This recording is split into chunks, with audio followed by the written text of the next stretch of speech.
Hello, gorgeous pagan people. My name is Eric. Welcome to the very first Wednesday for 2020, or the very first Wednesday of Subs Week for 2020, here on The Pagan Perspective.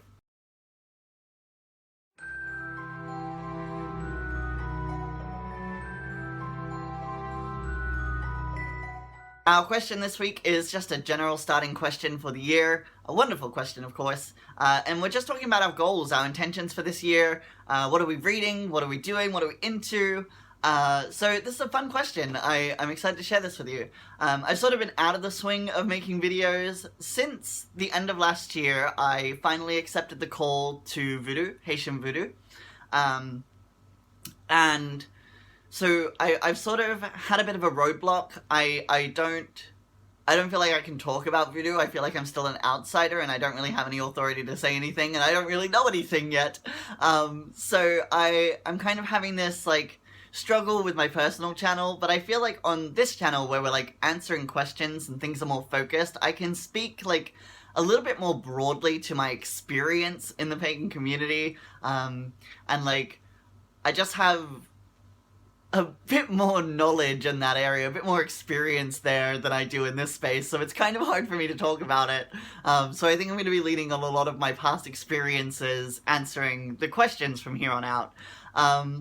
But that said, my biggest goal for this year is my lave tete. Now, if you don't know, lave tete means washing of the head. This is a Haitian voodoo ritual, and I've heard it be likened kind of to a baptism. I've also heard that that's not like a good equivalent. That's not a good way to describe it, but like that's the best way that my brain has been able to recognize it. It's a washing of the head, it's a purification, and it makes you part of the religion. So, but I understand that like in voodoo, a baptême is a different ritual to a lave tete, and that's like a baptism. I don't know if they're done at the same time. I don't really know anything yet, but I'm learning and it's a lot of fun. So that's my main goal for this year, is to do my lave tete and become a hunsi, which is like a priest in training, so that I can sort of start working towards eventually doing my initiation in voodoo and becoming a priest of that religion.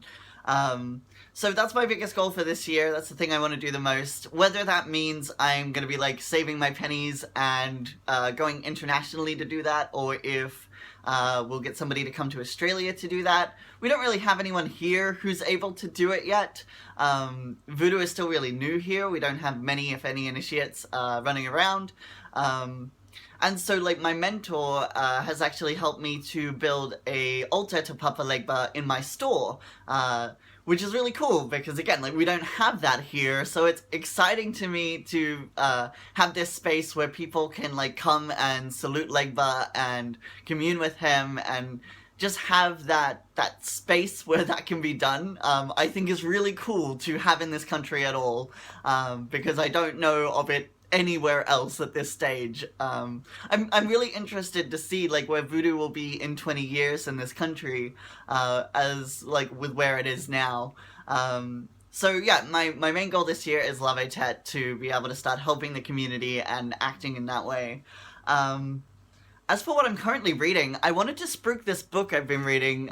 This is written by a voodooist, so a hungan, a priest, and but it's not about voodoo. This is Working Conjure by Hoodoo Senmoise, or Senmoise. I'm not really sure how they prefer it to be said. But they wrote this book and it's really wonderful because I can like see how their voodoo practice has influenced their hoodoo practice.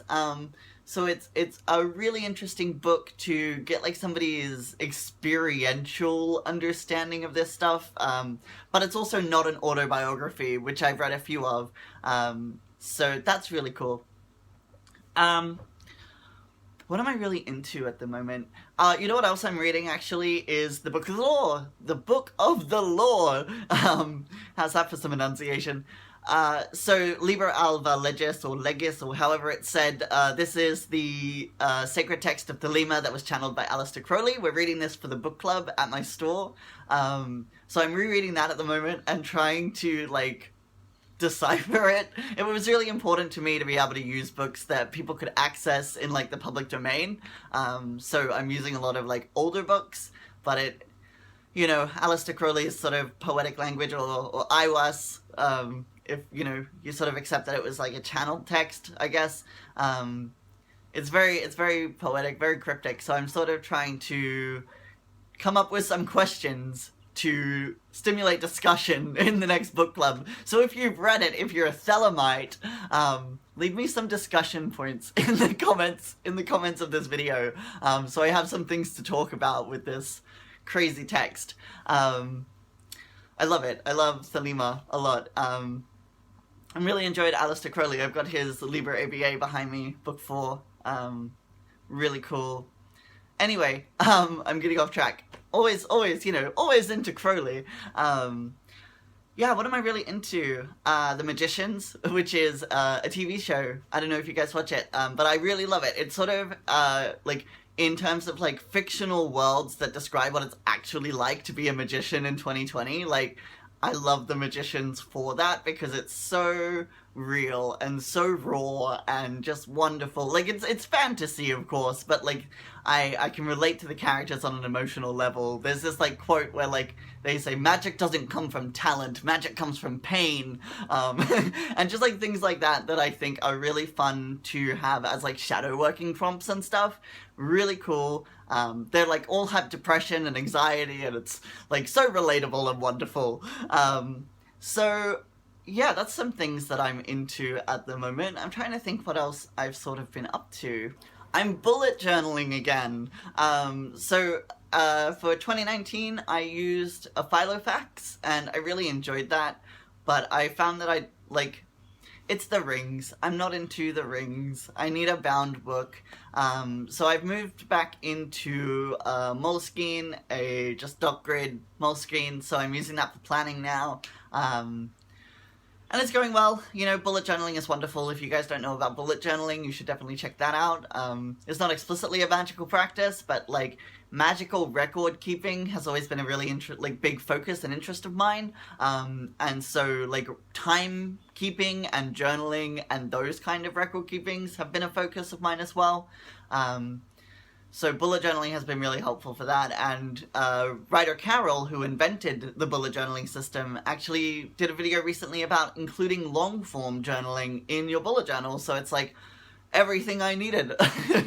And it totally changed the game. So I'm, yeah, back in a Moleskine, out of the Filofax. I still have my Filofax because that has all of my teaching materials and sort of like my on-the-go grimoire kind of thing in it. So that's really good for reference points. If people ask me for like spells and things at the shop, it's like, oh, here's something. So that's, yeah, a thing that I still have, but it's more for the business now, whereas the Voodoo bullet journal is more for my personal stuff, and just like general timekeeping and planning and keeping track of to-do lists and stuff. So yeah, bullet journaling, that's the thing for 2020. I think, though, I've probably rambled enough at this point about me, so let me know what your intentions are. What are you reading? What are you doing? And if you're a Thelemite, please leave me some discussion points about the Book of the Law. But otherwise, I will speak to you in the next video. I hope you're all well. Mwah. Bye.